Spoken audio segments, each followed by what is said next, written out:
Salut, c'est Théo. Aujourd'hui, je vais te révéler 4 mensonges qu'on m'a dit, qu'on t'a dit, et qui te bloquent très certainement dans tes objectifs. Premier mensonge, c'est déjà l'école.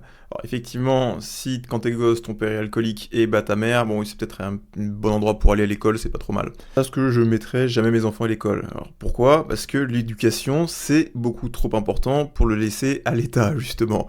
L'éducation, c'est crucial, et l'État n'est pas le meilleur acteur pour le faire. Pourquoi c'est un scam? Parce que l'école conditionne finalement à devenir un employé, et on va voir par la suite que ça c'est un gros problème. Qu'est-ce que j'entends par conditionnement? En fait ça va être suivre des ordres, rester dans un cadre et ne pas en sortir, travailler finalement sans chercher à se faire aider aussi. Alors, en fait, tous ces trucs qui font que plus tard tu vas devenir 100% du temps un employé, et sauf que maintenant, à l'heure actuelle dans notre pays, être uniquement un employé, avoir une mentalité d'employé, c'est clairement pas la meilleure chose. Un exemple que j'ai eu il y a pas longtemps, c'est ma copine qui me parle d'un rendu de devoir, comme quoi il y avait un score en fait de plagiat et d'utilisation de l'IA. Alors, score de plagiat, je comprends, puisque effectivement, t'as pas le droit de plagier, quoi.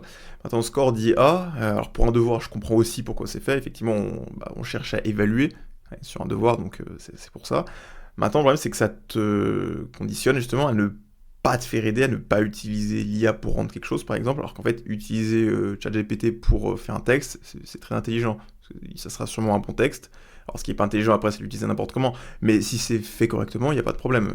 Par exemple, je suis programmeur, j'utilise très régulièrement des outils d'IA pour m'aider à programmer. Je le fais bien et ça me permet de complètement écraser ma concurrence. Je vais hyper vite et en plus de ça, je le fais correctement, donc j'ai un code très propre. Et donc à la fin, je vais super vite et là actuellement, ça se passe très bien avec mon entreprise. Je bouffe tout le monde avec mon associé de loin. Autre point, c'est que putain, c'est lent, sans déconner. Je veux dire, bon, l'école élémentaire, bon ça, il y a pas de problème, c'est élémentaire, il faut absolument y aller. Mais après, j'ai que la prépa où en gros c'était à un rythme ok, où j'ai quand même appris beaucoup de choses et où c'était intéressant. Mais sinon tout le reste, tu pouvais le condenser en beaucoup moins de temps. J'ai collège, lycée, ça fait quoi? 6 ans? Première... 7 ans?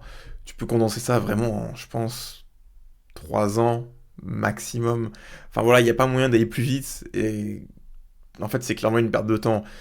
Ça c'était vrai au lycée, donc comme j'ai dit pas en prépa, mais ouais, en école, j'ai quand même surtout après à faire la fête, quoi. Sincèrement, pas que les choses n'étaient pas intéressantes, mais 3 ans d'école, c'était beaucoup trop long pour ce que j'ai fait, et on pouvait le faire en beaucoup moins de temps que ça, très clairement. D'ailleurs, à aparté, si t'es encore en études, par exemple en études de data, scam dans le scam, je te le dis, les études de data, si ton école t'a expliqué que en sortie, t'aurais tranquillement un job à 50-60K, non, ça passe pas comme ça. Il y avait une époque, c'était peut-être le cas, effectivement, puisque les compétences de data, donc data scientist, c'était des compétences rares, sauf que ça fait quelques années que toutes les écoles ont vu le filon et se sont dit qu'il fallait former des gens sur la data, sauf que maintenant, il y a beaucoup trop de juniors qui sortent chaque année, et donc l'offre, et donc la demande, elle, n'a pas augmenté. Par contre, l'offre, elle a explosé, l'offre de data scientist, donc maintenant, quand t'es junior data scientist, c'est super compliqué de trouver un job. Et donc les prix chutent, etc.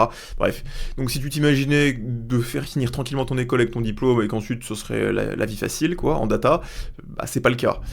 Donc voilà, je te le dis, si t'es jamais été en études de data, ça sera pas facile après. Dernier point, et ça vraiment c'est le pire conditionnement de l'école, c'est vraiment le pire, number one, c'est faire comme si t'avais en fait une unique chance ou des essais limités dans tout ce que tu faisais. Je prends un exemple, c'est l'école, la plus grande école de la République, Polytechnique, en tout cas la plus grande école d'ingénieurs de France. Tu as finalement 2 chances pour y entrer. Soit tu rentres au bout de 2 ans de prépa, soit 3 ans si tu fais une 5,5.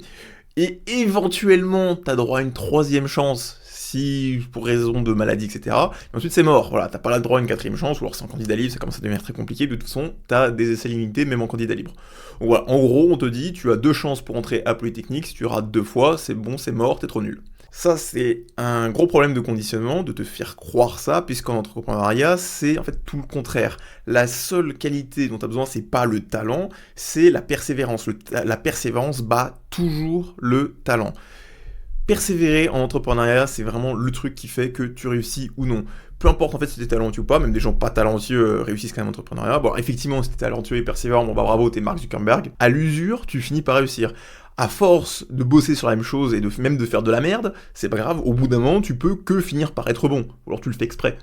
Ce qui fait qu'en fait, de mettre dans la tête que t'as une seule chance, et si tu rates, c'est foiré, tu changes de filière, tu vas ailleurs, ou c'est plus possible de revenir en arrière, Ça, c'est le pire conditionnement de l'école, c'est vraiment le pire. Et celui-là, si tu l'as dans la tête, c'est mort. Ce qui nous amène donc au deuxième mensonge, qui en fait assez lié, c'est que 90% des entreprises échouent.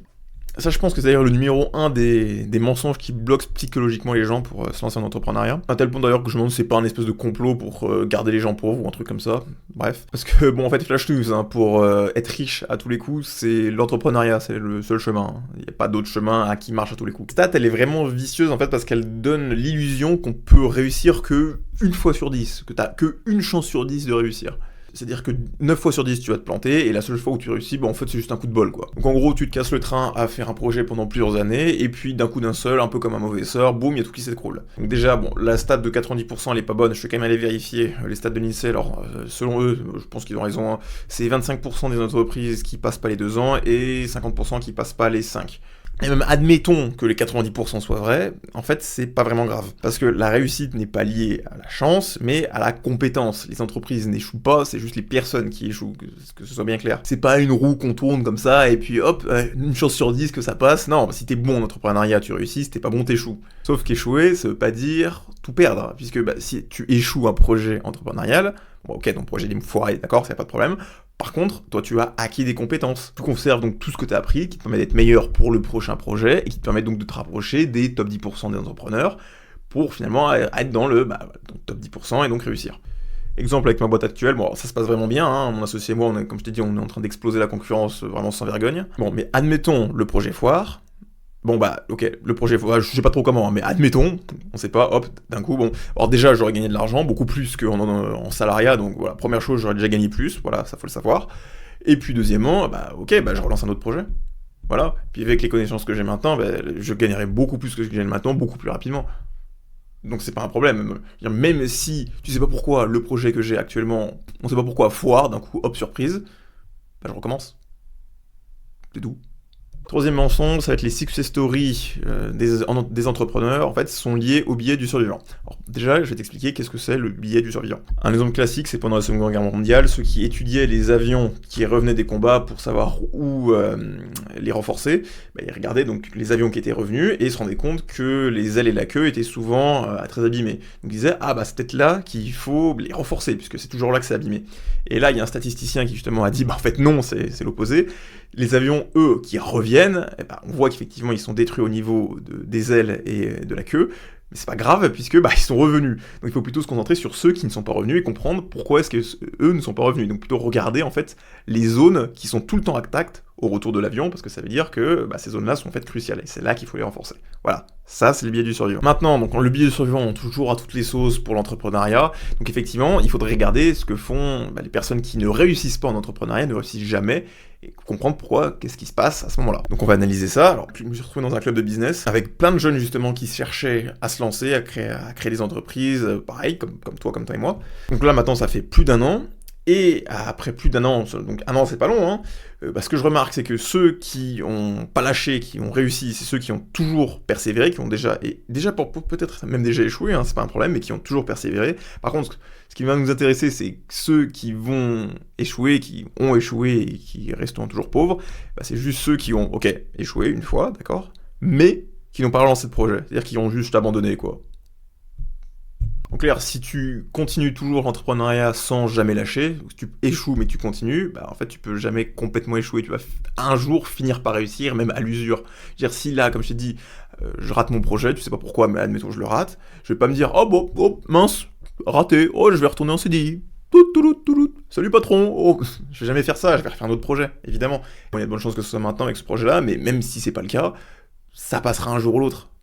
Forcément. Donc oui, effectivement, on n'écoute pas en général les losers, mais par contre, choisir d'être dans le camp des winners, ça, justement, c'est un choix. Quatrième mensonge, l'entrepreneuriat c'est risqué, le CDI c'est safe. Alors ça c'était vrai, peut-être que c'était vrai il y a 30-40 ans, sûrement que c'était vrai, oui. Travailler c'était synonyme de vivre, entre guillemets, confortablement, oui, puisque avec le salaire minimum, tu pouvais vivre déjà, tu pouvais acheter, oui, tu pouvais être propriétaire, beaucoup plus facilement que maintenant, ou en tout cas le loyer c'était pas vraiment un problème à l'époque, ça te prenait pas 30% de tes revenus comme maintenant, même parfois plus, et puis aussi cotiser à la retraite c'était une très bonne idée. Alors qu'aujourd'hui, bah, c'est quand même totalement différent. Déjà, cotiser, bon, si t'as moins de 35 ans, c'est-à-dire dire au revoir à ton argent, hein, même surtout adieu, parce que tu le reverras plus jamais, ça c'est sûr. Cotiser maintenant, c'est clairement un scam. En plus, vivre maintenant avec le salaire minimum, c'est mort, hein. Tu peux pas vivre avec un SMIC. Maintenant, il va falloir être bien mieux payé que la moyenne pour commencer à avoir à peu près quelques leviers pour faire quelque chose. Cerise sur le gâteau, c'est qu'en plus, on dirait que ça semble vraiment s'empirer, surtout dans notre pays. Alors, je sais pas trop sur les pays autour, mais en tout cas en France, ça se passe pas bien, quoi. Ça a pas l'air de s'améliorer. Donc alors, si actuellement t'as pas des moyens de gagner de l'argent, donc indépendamment de ton employeur et pour ta retraite indépendamment de l'État, mets-toi en mode panique. Moi j'ai déjà tout ça, hein, et pourtant je me sens toujours sur le fil du rasoir. Donc là, si j'avais pas démarré l'entrepreneuriat, je serais en mode panique totale, hein. Je passerais 100% de mon temps sur un projet, exactement comme je suis en train de le faire là d'ailleurs. Mais voilà, je passerais tout mon temps à essayer de développer quelque chose parce que je serais en mode panique. Si t'es toujours bloqué en CDI à cotiser, je te le dis de toi à moi, hein, je suis pas en train de te vendre quelque chose, c'est pas une tactique ou quoi. Panique, fais quelque chose, vraiment bouge. J'espère sincèrement que là, ce que je te dis, ça te fait peur, parce qu'il faut vraiment que tu fasses quelque chose, c'est pas des conneries. Si demain on se retrouve avec une guerre sur les bras et que tu es incapable de prendre un avion et d'emmener toute ta famille avec toi, et bah force à toi quoi. Allez, bisous.